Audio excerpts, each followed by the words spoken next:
పక్షులు వివరిస్తాయంట, తర్వాత భూమి బోధిస్తుందంట, తర్వాత చేపలు మనకి ఏం చేస్తాయంట, వివరిస్తుందంట.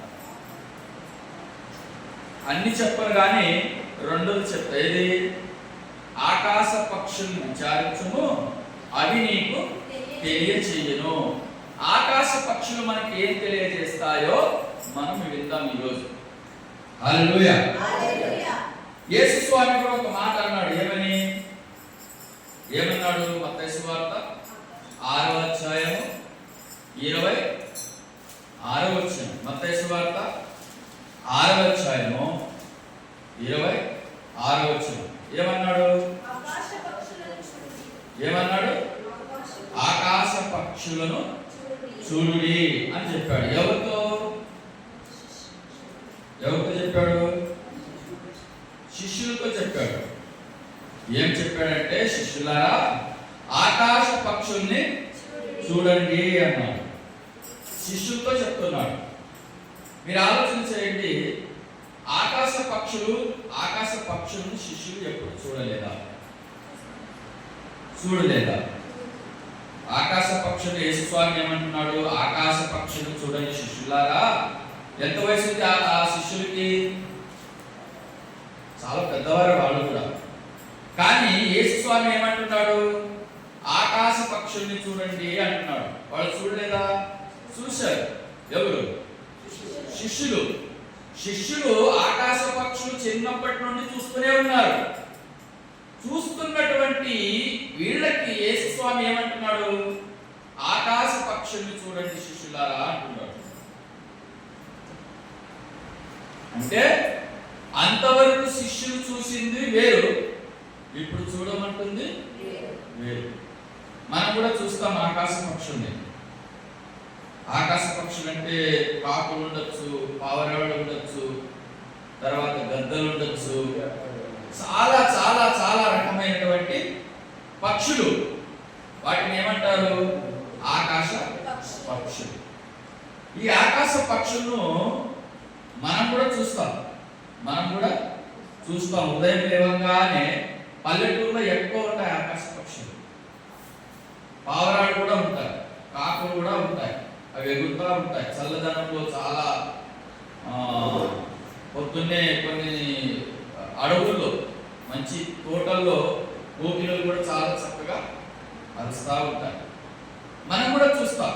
కానీ మనము చూసే చూపు వేరు, యేసు స్వామి చూసింది చూడమన్నది వేరు. పావురాన్ని చూసామనుకోండి, ఏమనిపిస్తుంది మనకి? దాన్ని పట్టుకొని మంచిగా పంజరంలో పెట్టుకొని, పంజరం హాల్లో, అందులో మంచిగా గింజలేసి నీళ్ళేసి చక్కగా పెంచుకోవాలని మనకు ఆలోచన వస్తుంది. పావురాన్ని చూడంగానే మనకు అలా అనిపిస్తుంది. కొంతమంది కొన్ని పక్షులు పెంచుకుంటారు, పిచ్చుకలు పెంచుకుంటారు. పిచ్చుకల్ని చాలా పెద్ద బోన్లు, అనేక రంగురంగుల పిచ్చుకలు, పిట్టల్ని వారు ఏం చేస్తారు? ఈ పిట్టలు ఉంటే బాగుండు, ఈ చిలకను కూడా పెంచుకుంటారు. అంటే మనం చూస్తుంది, పిట్టలు మనం చూసినప్పుడు ఏమనిపిస్తుందంటే, ఇవి మనం పెంచుకుంటే బాగుంటుంది, చిలుకలు పెంచుకుంటే బాగుంటుంది, పిట్టలను పెంచుకుంటే బాగుంటుంది, పావురాలను పెంచుకుంటే బాగుంటుంది అని మనం అనుకుంటాం. కొంతమంది ఏమనుకుంటారంటే, పిట్ట ఉంది కదా, ఆ పిట్టను కంసు పిట్ట అంటారు, లేకపోతే వేరే పిట్టలు ఉంటాయి కదా, ఆ పిట్టను పట్టుకొని ఇంటికి తెచ్చుకొని బాగా కోసి క్లీన్ తీసుకొని ఉప్పు కారం తగిలించి అంటించి బాగా ఎర్రటి నిప్పుల మీద ఈ సైడు ఆ సైడు బాగా కాల్చిన తర్వాత తింటే ఎలా ఉంటుంది అనుకుంటాం. దేన్ని చూసి? పక్షులు చూసి అనుకుంటాం. మనం ఇక్కడ ఉన్నవారు అనుకోమేమో కానీ చాలా మంది పక్షులు తింటారు. వాళ్ళు కాకులు కూడా తింటారు, పావురాన్ని తింటారు. గోరిగుంటూరులో స్లమ్ ఏరియా ఉన్నటువంటి పిల్లలు ఏం చేస్తారంటే, ఏమంటారు, క్యాట్లే అది తీసుకొని తింటూ ఉంటారు పట్టడానికి. మొంగలు తింటారు. అవన్నీ క్లీన్ చేసుకొని అడవుల్లో పోయి బాగా కట్టెల మీద చక్కగా కాల్చుకొని తింటారు. కానీ యేసు స్వామి ఏమంటున్నాడు శిష్యులతో? ఆకాశ పక్షుల్ని చూడండి. కానీ మనం చూస్తే మనం ఇలా అనుకుంటాం, బాగా కాల్చుకొని తినాలా, ఫ్రై చేసుకొని తినాలా, వండుకొని తినాలా అని మనం అనుకుంటాం. కానీ యేసు స్వామి చూడమంది ఎందుకు చూడమన్నాడు? చూడండి కింద ఏమన్నాడు? ఆకాశ పక్షులు చూడండి, చూసుకునవు,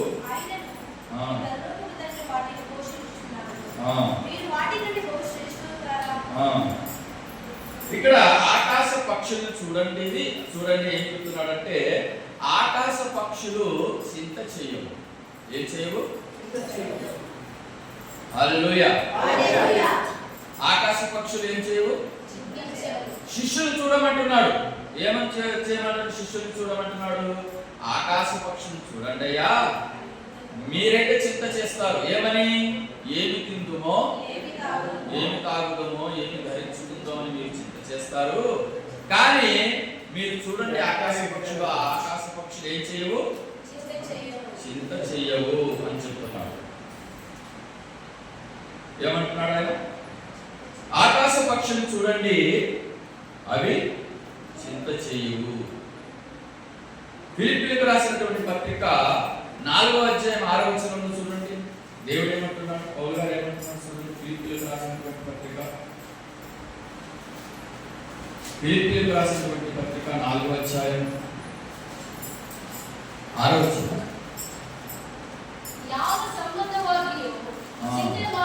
దేనిని గూర్చి చింతింపకుడి గాని ప్రతి విషయంలోనూ ప్రార్థన విజ్ఞాపనము చేత కృతజ్ఞత పూర్వకంగా మీ విన్నపములు దేవునికి తెలియచేయండి. ఏమంటున్నాడు దేవుడు? దేని విషయంలో కూడా చింత చేయవాకండి. అందుకని శిష్యులతో అంటున్నాడు యేసు స్వామి, మీరు ఆకాశ పక్షులను చూడండి, అవి చింత చెయ్యవు. అవి ఎప్పుడు కూడా చింత చెయ్యవు. పొద్దున్న లేవగానే అవి మనలాగా చింత చేయవు. ఈ రోజు ఏం చేయాలి? నేను ఉద్యోగానికి పోవాలా, పనికి పోవాలా, ఫ్యాక్టరీకి పోవాలా, పని చేయాలా, సంపాదించుకోవాలా, తర్వాత ఇంటికి రావాలా, తర్వాత అన్నం వండుకోవాలా, ముద్ద చేయాలా, గుజ్జు చేయాలా, తినాలా, వండుకోవాలా అని చింత చేయవాలి. ఏవి? ఆకాశ పక్షులు చింత చెయ్యవు. కానీ మనుషులు ఏం చేస్తారు? కానీ యేసు స్వామి కూడా ఏమంటున్నాడంటే, ఆయన మిమ్మల్ని గురించి చింతించుతున్నాడు అని చెప్తున్నాడు. ఏమంటున్నాడు? ఆయన ఏం చెప్పాడు ఈ శిష్యులతో? ఆకాశ పక్షులు చూడండి, అవి చింత చేయవు, అవి ఎప్పుడు కూడా పొలానికి పోవు, అవి ఎప్పుడు కూడా ఫ్యాక్టరీకి పోవు, అవి ఎప్పుడు కూడా పొలాన్ని దున్ని విత్తనాలు తెచ్చి నాటి పోసి కుప్పనూర్చి ఆ వడ్లన్నీ కూడా కొట్లలో కూర్చుకొనవు. అవి ఏ రోజు ఆ రోజు దేవుడు ఆహారం ఇస్తాడని చింత చేయకుండా నిర్భయముగా జీవిస్తారు. వాటిని మీరు చూడండి. వీటిని ఆకాశ పక్షుల్ని చూడండి.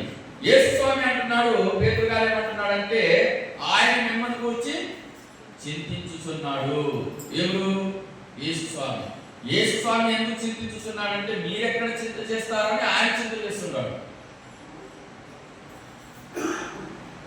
చింతించడం వల్ల ఏమవుతుంది అని అంటే, చింతించడం వలన మనకు నిద్ర రాదు. టెన్షన్ ఉందనుకోండి, గొర్రెలో రాత్రిపూట నిద్ర రాదు, మనకి వస్తుందా? రాదు. ఆకలి రాదు చింత ఉంటే. అంటే యేసు ప్రభు ఏమంటున్నాడు అంటే, మీరు ఆకాశ పక్షులను చూడండి, అవి విత్తవు, పోయవు, కొట్టల్లో కూర్చుకొనవు. మీరు కూడా అలా చింత చేయకుండా ఎలా ఉండాలా? దేవుని మీద భారంగా, లేకపోతే దేవుని మీద ఆధారపడి మీరు జీవించాలి. యేసు స్వామి ఏమన్నాడు? ఇంకో మాట చూడండి.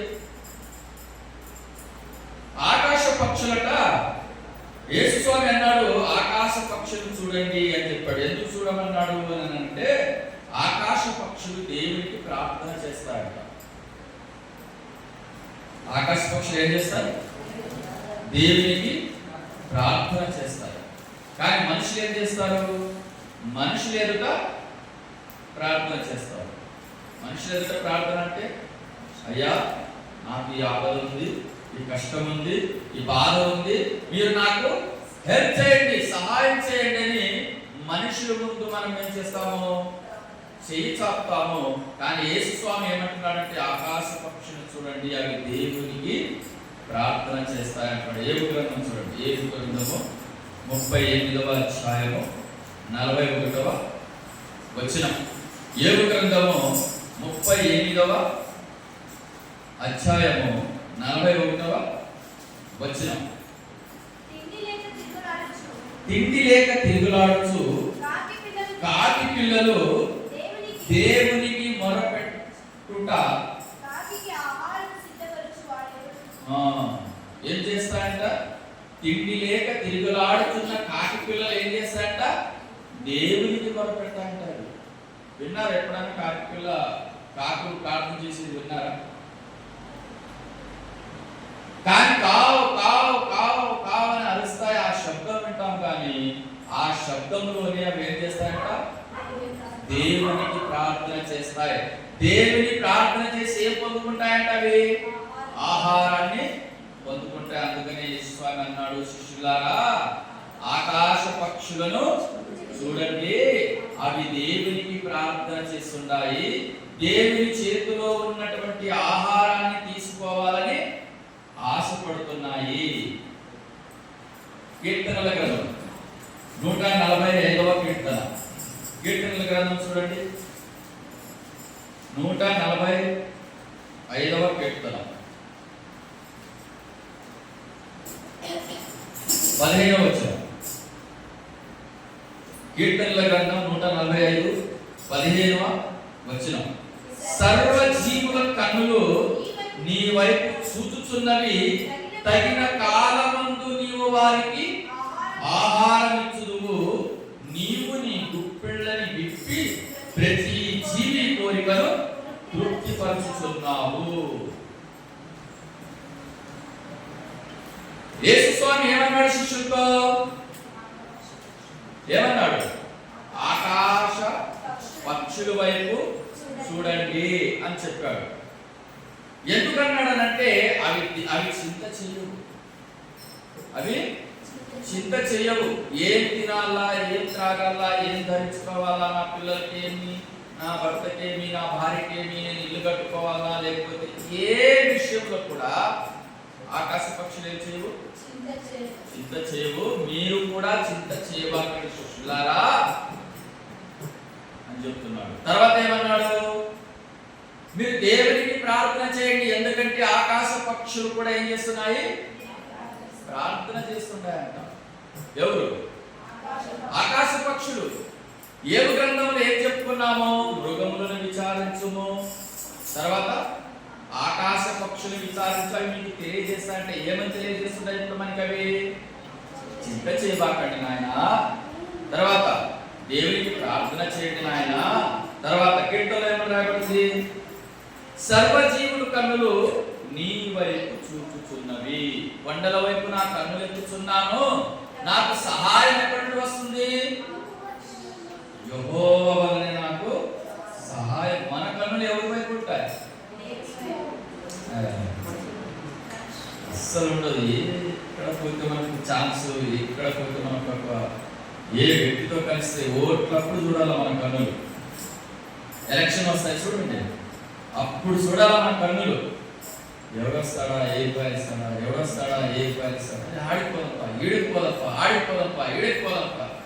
ఆకాశ పక్షులు ఎప్పుడు కూడా ఈడిపోదాం, ఆడిపోదాం, వీడి దగ్గర ఆడి దగ్గర ఎప్పుడు పోతాయా? పార్టీలు పెట్టుకొని గ్రూపులు, కాకులకు గ్రూపు, మన పావులు కలవద్దురా, మనము వీళ్ళు అక్కడ పోతే మనం ఇక్కడ పోదాం, వాడు ఇక్కడికి వస్తే మనం అక్కడ పోదాం అంటాయా?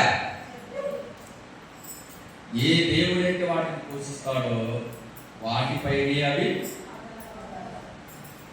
చూస్తాయి, దేవుని వైపే చూస్తాయి. అందుకని ఆకాశ పక్షుల వైపు చూడండి, అది మీకు ఏదో ఒకటి నేర్పిస్తాయి. అవి మీకు మన జీవితంలో ఏ వ్యక్తి వైపు మనము చూడకూడదు. నాకేమన్నా కావాలంటే ఎవరిని అడగాల? నేను దేవుడిని అడగాల. గంగరాజన్న నా గురించి చాలా చింత చేస్తాడు పాపం. గంగరాజన్న సార్ ఇది సార్ అది సార్ అన్నా, నీకు నా గురించి నేను ఏం చింత చేయాలి? నువ్వే ఎంత చింత చేస్తే నన్ను పిలిచిన దేవుడు ఎంత చింత చేస్తాడు? ఆయన సమస్తము చూసుకుంటాడన్న. లేదా నీకు ఇక్కడ ఇల్లు కట్టేయాలా, ఏదో గుడిసేయాలా, ఇది చేయాలా, బైక్ అది ఇది అల్లలల్లలల్లలా పోతే మొత్తం ఏరియంతా మోగిచ్చేస్తాడు పాపం. లేదు, దేవుడు మనం నమ్ముకున్న దేవుడు కన్నులుండి చూసేవాడు, చెవులుండి వినేవాడు, చేతులుండి సహాయం చేసేవాడు, కాళ్ళుండి నడిచేవాడు కదా. అటువంటి దేవుని వైపు పక్షులు మనకి ఏం నేర్పిస్తున్నారంటే, పక్షులు చెప్పుకుంటాయి మనకి ఏమని, మేము ఏ రీతిగా అయితే మేము దేవునికి ప్రార్థన చేస్తుంటామో, మేము ఏ రీతిగా అయితే చింత లేకుండా బ్రతుకుతున్నామో, మేము ఏ రీతిగా అయితే దేవుని వైపే మా కన్నులు ఎత్తుతున్నామో, మీరు కూడా దేవుని వైపు, మనుషుల వైపు కాదు.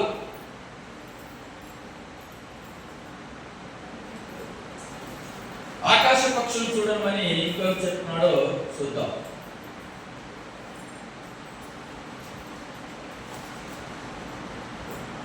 యేసు స్వామి ఆకాశ వైపు ఆకాశ పక్షులు చూడండి అని అన్నాడు కదా. ఎందుకు అన్నాడనంటే ఆయన చెప్తున్నాడు లూకాసు వార్త 3వ అధ్యాయం, లూకాసు వార్త 3వ అధ్యాయము 22వ వచనం. యేసు స్వామి అన్నాడు, ఈ మాట మీరు మర్చిపోకూడదు. యేసు ప్రభు శిష్యులతో అంటున్నటువంటి మాట ఏమాట? ఆకాశ పక్షుల్ని చూడండి, అవి మీకు ఏదో బోధిస్తాయి, నేర్పిస్తాయి అని చెప్తున్నారు. 22వ వచనం, లూకాసు వార్త 3వ అధ్యాయము 22వ వచనం. చదవండి. 22వ వచనం, పరిశుద్ధాత్మ శరీరాకారంతో పావురం వలె ఆయన మీదకి దిగి వచ్చెను. అప్పుడు నీవు నా ప్రియ కుమారుడు, నీ యందు నేను ఆనందించుచున్నాను ఒక శబ్దము ఆకాశం నుండి వచ్చెను. పావురం ఎలా వచ్చిందంట? పరిశుద్ధాత్మ ఆకారంతో వచ్చిందంట. అంటే అందుకనే పావురం వలె నిష్కపటులను, పాము వలె వివేకులను, పావురం వలె నిష్కపటులు. నిష్కపటులు అంటే పాపము లేనిది పక్షి ఏదైనా ఉందంటే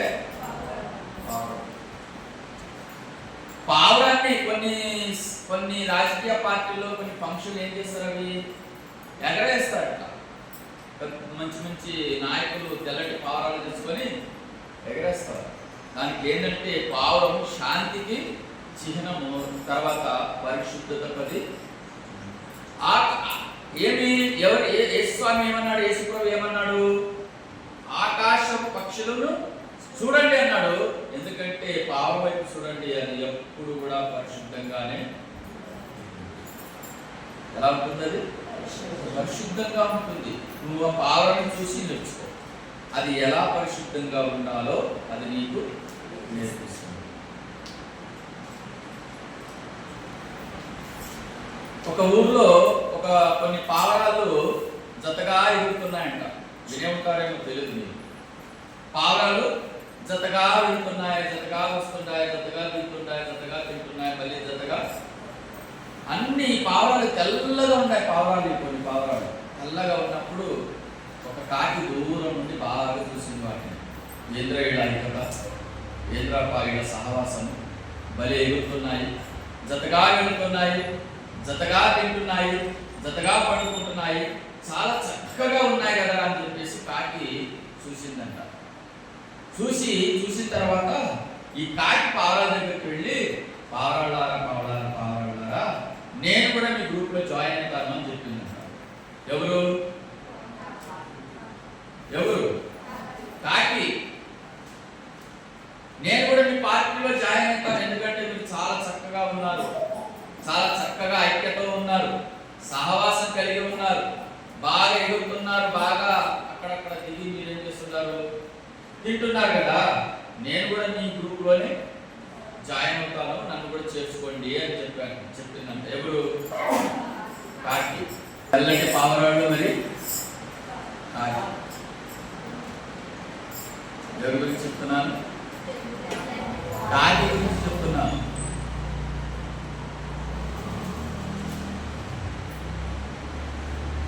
ఆ కాకి ఏంటంటే పావురాళ్ళతో నేను కూడా మీ గ్రూప్లో జాయిన్ అవుతానంటే ఎవరెవరు నాయన మీ కలర్ ఏంటి, మా కలర్ ఏంటి? ఎవరితో అన్నాయి పావురాళ్ళు? కాకితో అన్నాయి. నీది నల్లది, నువ్వు నల్లగా ఉంటావు, మేము తెల్లగా ఉంటాం. నువ్వు తినే తిండి వేరు, మేము తినే తిండి వేరు. నువ్వు నడిచే నడక వేరు, మేము నడిచే నడక వేరు. నువ్వు తినే విధానం వేరు, మేము తినే విధానం వేరు. కాకి ఎప్పుడన్నా చూసారు ఎలా తింటుందో? కాకి స్ట్రేట్గా తినదు. ఎలా తింటుంది? తన ముక్కును వంకర చేసి తింటుంది. పావురాలు అలా తినవు. పావురాలు ఎలా నడుస్తాయి? దాన్ని నడక వేరు. కాకి ఎలా నడుస్తుంది? దూకుతూ దూకుతూ దూకుతూ నడుస్తారు. దాని కలర్ వేరు, దీని కలర్ వేరు. మరి మా దాంట్లో నువ్వు నా గ్రూప్లో చేరడం నువ్వు సెట్ కావరా? నా ఏవి పావురాడు. మన అంశం ఏంటి? ఆకాశ పక్షుల్ని చూడండి, అవి మీకు తెలియజేయను. ఏమని తెలియజేసేంత వరకు? ఒకటి, చింతసేపాకండి నాయన అని చెప్పారు. రెండు, ప్రార్థన చేయండి. ఎవరికి? దేవుడికి ప్రార్థన చేయండి అని చెప్పారు. మూడు, వాటి కన్నులన్నీ కూడా దేవుని వైపే ఉంటాయి. తర్వాత ఇప్పుడేం నేర్పిస్తుంది? పక్షి పరిశుద్ధంగా ఎలా ఉండాలో నేర్పిస్తుంది. ఈ పాయింట్స్ అన్ని మీరు గుర్తుపెట్టుకోవాలి. మీరు ఎప్పుడు చూసిన పక్షులను చూస్తే కాసుకొని తినాలని జ్ఞాపకం రాకూడదు, వండుకొని తినాలని జ్ఞాపకం రాకూడదు. ఏం జ్ఞాపకం రావాలా? ఓ ఈ పక్షి దేవుని ప్రార్థన చేస్తుందబ్బా, ఈ పక్షి దేవుని వైపు చూస్తుందబ్బా, ఈ పక్షి పరిశుద్ధంగా జీవించే విధానం నేర్పిస్తుంది అని జ్ఞాపకం చేసుకోవాలా. ఈ పక్షిని పట్టుకొని, చిలకను పట్టుకొని పంజరం వేసి చిలక పలుకులు నేర్పిద్దాము అనుకోకూడదు.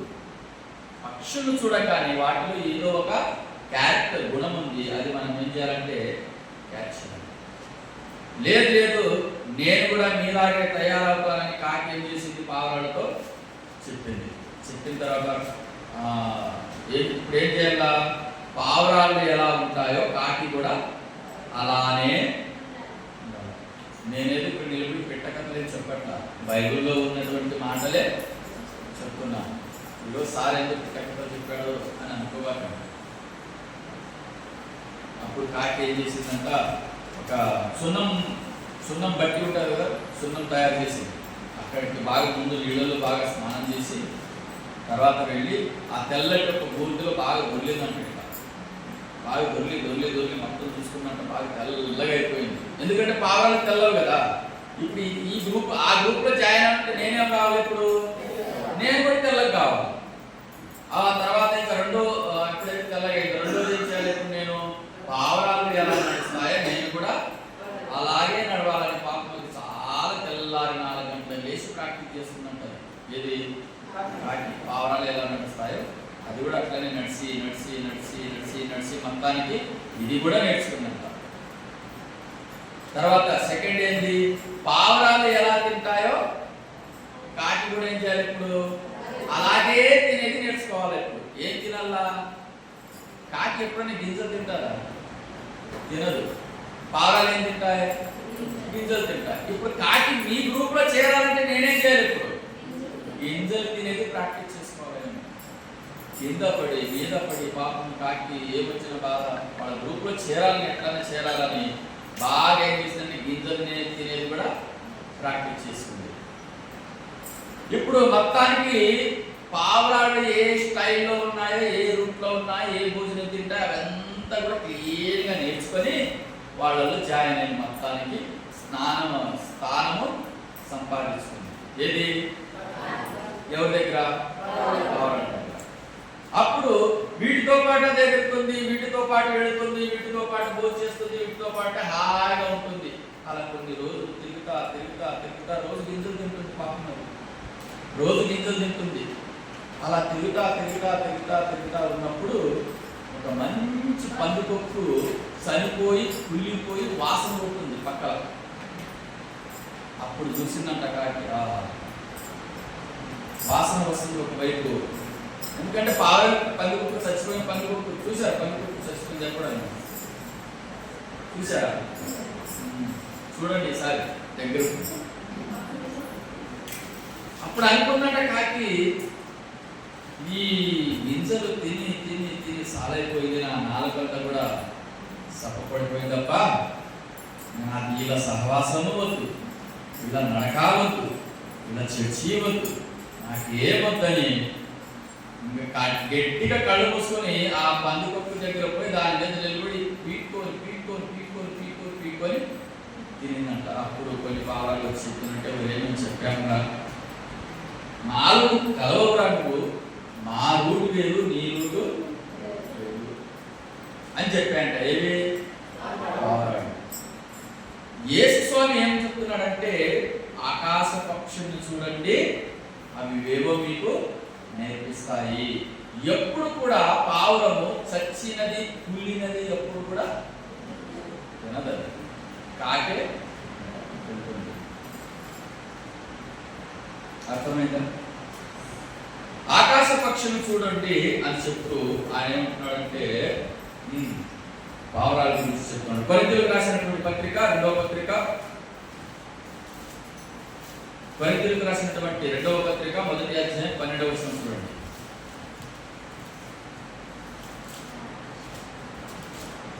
కొరింథీయులకు రాసినటువంటి 2వ పత్రిక 1వ అధ్యాయము 12వ వచనం.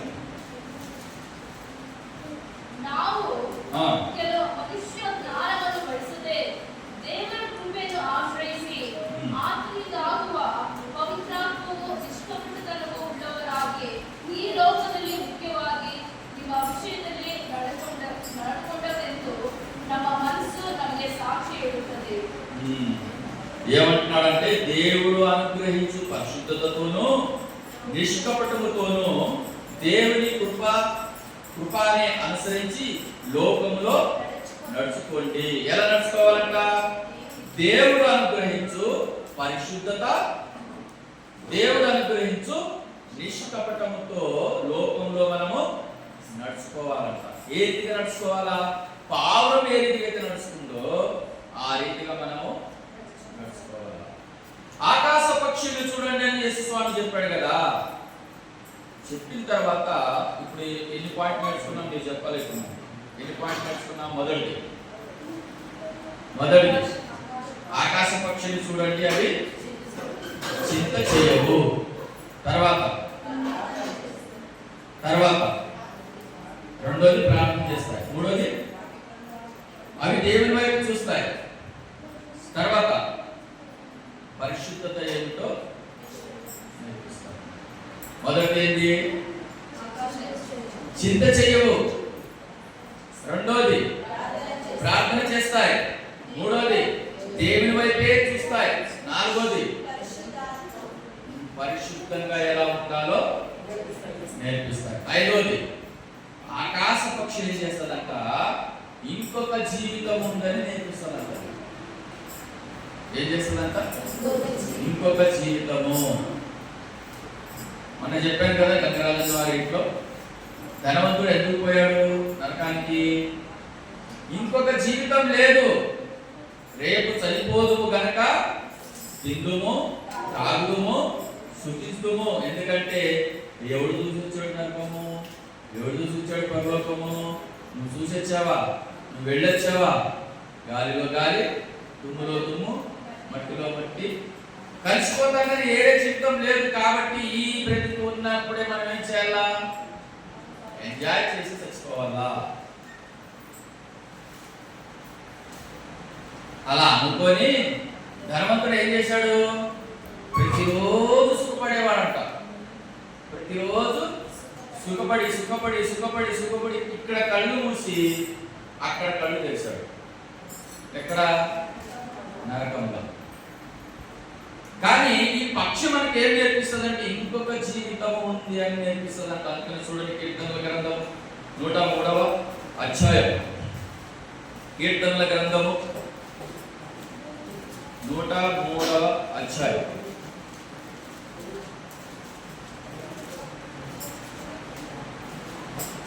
కీర్తనల గ్రంథం 103 5వ వచనం.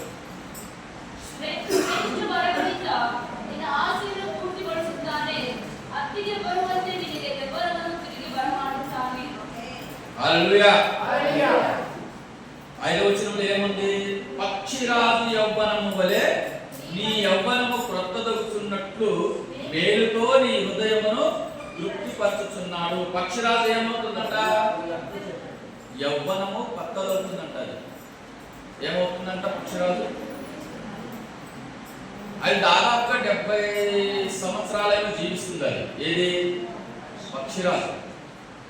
అది కొన్ని సంవత్సరాల తర్వాత వాటి ముక్కు పెరుగుతాదంట, వాటి గోళ్ళు పెరుగుతాయంట, గీతలు చాలా ఎక్కువ భారం అయిపోతుందంట. అప్పుడు అది ఏం చేస్తుందంట? తెలిసే ఉంటుంది. అది పెద్ద కొండ మీద తిరిగి రాయి మీద నిలబడి దాని ముక్కును కొట్టుకుంటాదంట. తర్వాత వాటికి ఉన్నటువంటి ఈకలన్నీ కూడా పీక్కుంటాదంట, వాటి గోర్లు కూడా పీక్కుంటాదంట. అలా పీక్కొని టోటల్గా పొడైపోతుంది. అలా ఉన్నప్పుడు మళ్ళీ ఏం జరుగుతుంది? అది మళ్ళీ ముక్కు మొలవడం ప్రారంభమవుతుంది. మళ్ళీ కాళ్ళ యొక్క గోళ్ళు పెరగడం ప్రారంభమవుతుంది. మళ్ళీ ఈకలు కూడా పెరగడం ప్రారంభమవుతుంది. అలా పక్షిరాజు ఏమవుతుందంటే మళ్ళీ ఎన్ని సంవత్సరాలైతే జీవించిందో అన్ని సంవత్సరాలే మళ్ళీ జీవిస్తుంది. ఏది? పక్షిరాజు. అందుకని ఏమన్నాడు? పక్షిరాజు యవ్వనము వలె మీ యవ్వనము కొత్తదగుచున్నట్లు మేలుతో నీ హృదయమును తృప్తిపరుచుచున్నాడు. ఎందుకంటే అది అంత కష్టపడకపోతే ఇంకొక జీవితం దానికి రాదు. అది ముక్కు పీక్కోకపోతే, లేకపోతే గోల్డ్ కట్ చేసుకోకపోతే, వీకలు పీక్కోకపోతే, అంటే కష్టపడకపోతే, తన శరీరాన్ని నలుగొట్టకుండా ఉంటే మళ్ళీ ఒక జీవితము దానికి రాదు. అది పౌలు గారు చూశాడేమో నాకైతే తెలియదు, కానీ ఆయన ఒక చక్కటి మాట రాస్తున్నాడు. చూడండి, కొరింథీయులకు రాసినటువంటి మొదటి పత్రిక, కొరింథీయులకు రాసినటువంటి మొదటి పత్రిక చూడండి.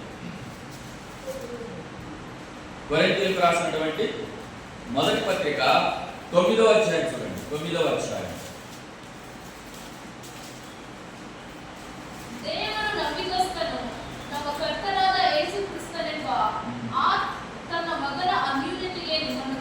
తొమ్మిదవ అధ్యాయం 27వ వచనం. కొరింథీయులకు రాసినటువంటి మొదటి పత్రిక 9వ అధ్యాయము 27వ వచనం.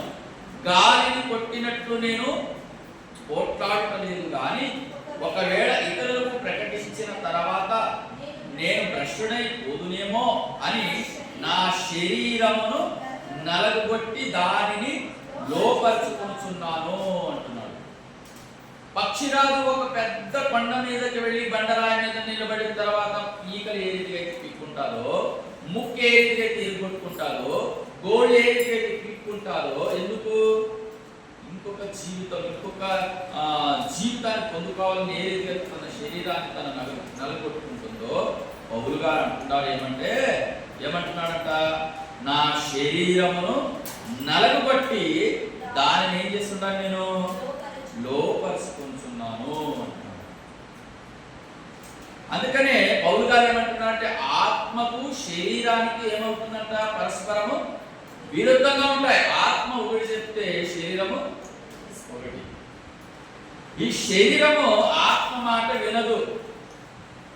చర్చిలోనికి వచ్చిన తర్వాత నువ్వు నిద్రపోవాలంటే ఖచ్చితంగా నిద్రపోవాల్సిందే. శుక్రాన్ని చెప్పాను కదా, శుక్రాన్ని ఏం చెప్పాను? మనం పాడే ప్రతి పాట, మనం చేసే ప్రతి ప్రార్థన, స్తుతి అంతా కూడా ఎవరు చూస్తారంట? దేవుడు కాదు, దేవదూతలు, అధికారులు, ప్రధానులు అందరూ కూడా వచ్చి ఒక సభలాగా కూర్చుంటారంట. ఈరోజు ఎవరు ఎలా పాడతారు, తర్వాత ఎలా వాక్యం చెప్తారు అని చెప్పేసి అందరూ మనం ఇక్కడ ఏ రీతిగా అయితే నేను వాక్యం చెప్పడానికి వచ్చినప్పుడు మీరు ఏ రీతిగా కూర్చుంటారో పరలోకంలో కూడా అందరూ కూడా మనం పాడే పాటలు, మనం చేసే స్థుతి, మనం చేసే ప్రార్థన, మనం కూర్చునేటువంటి విధానంలో ఏమవుతుంది చూస్తాడు. పౌలు గారు ఏం చేస్తున్నారు ఇప్పుడు? తన శరీరాన్ని నలుగొట్టుకుంటున్నారు.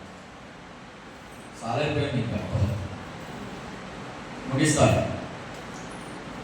శిష్యులు, యేసు స్వామి శిష్యులతో ఏమన్నాడు? ఆకాశ పక్షుల్ని చూడండి అన్నాడు. ఏం చేస్తాయంటే ఆకాశ పక్షులు అవి చింత చేయవు, అవి ఏం చేస్తాయి?